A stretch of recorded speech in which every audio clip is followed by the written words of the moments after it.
पखी परदेसियड़ा सिघो करे उड़न जी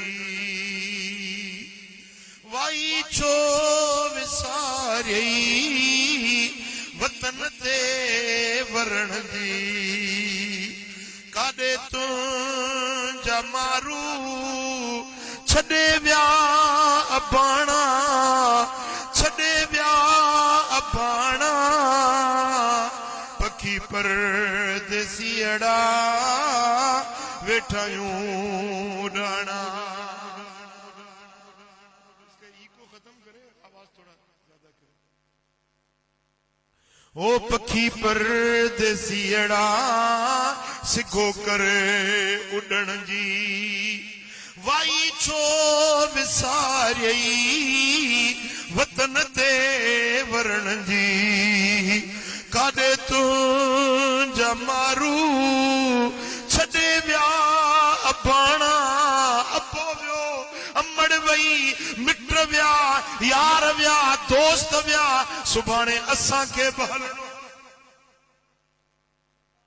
जरा तवज्जो कयो तव्हांजी जीजल अम्मा प्यार ॾियण वारी गोद में खणण वारी शफ़क़तुन सां नवाज़ण वारी अम्मा हली वई अबो हलियो वियो मिट मारूअड़ा हलिया विया सुभाणे असांजो नंबर बि ॼाण अचण वारो आहे।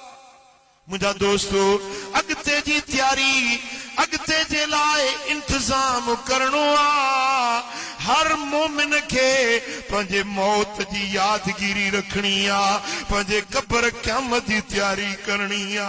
साईं फरमाइनि था मरण खां पोइ जेका शइ इंसान खे कम ईंदी दुनिया जा माल हिते रहिजी वेंदा रिश्ता नाता अज़ाज़तूं कराबतूं हिते रहिजी वेंदियूं।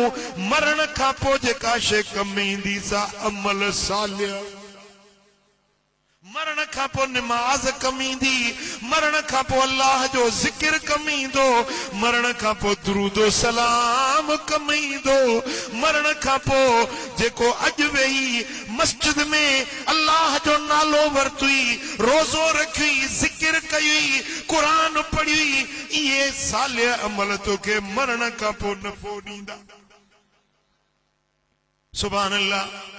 साईं फरमाइनि था त मरण खां पोइ जॾहिं पानो अल्लाह जे हुज़ूरी में पेश थींदो त पहिरियों पहिरियों सुवाल निमाज़ जे बारे में थींदो।